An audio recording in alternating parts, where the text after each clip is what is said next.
Elävä nuorten porukka ja nuorten illat.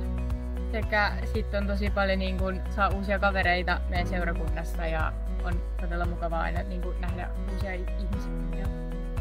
Aidosti uskossa olevat työntekijät, jotka välittää ja haluaa välittää Jumalan evankeliumia.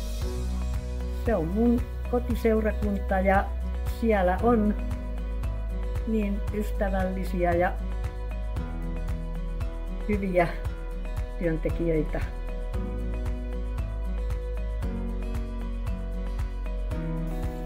Se on niin läheinen kuin kotiin tulisi.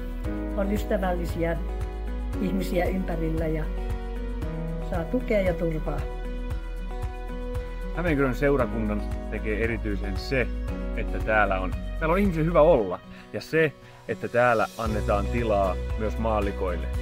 Meillä jokaisella on oma tehtävä täällä ja jokainen löytää paikkansa täällä. Ja miten Jumalan kädenjälki näkyy täällä? Ja se, että meillä on tosi hienot tilat kaikkialla ja todella hieno leirikeskus. Kyllä, ja ammattitaitoiset työntekijät.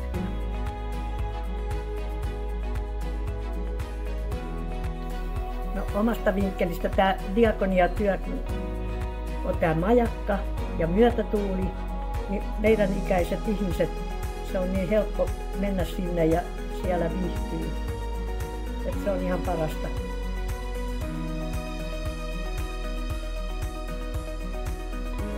Jumalan läsnäoloa ja mukavaa yhdessäoloa toisten uskovaisten kanssa. Ja sitä, että saa olla oma itsensä ihan miten haluaa. Hämeenkyrön seurakunta on mulle ja mun perheelle hengellinen koti.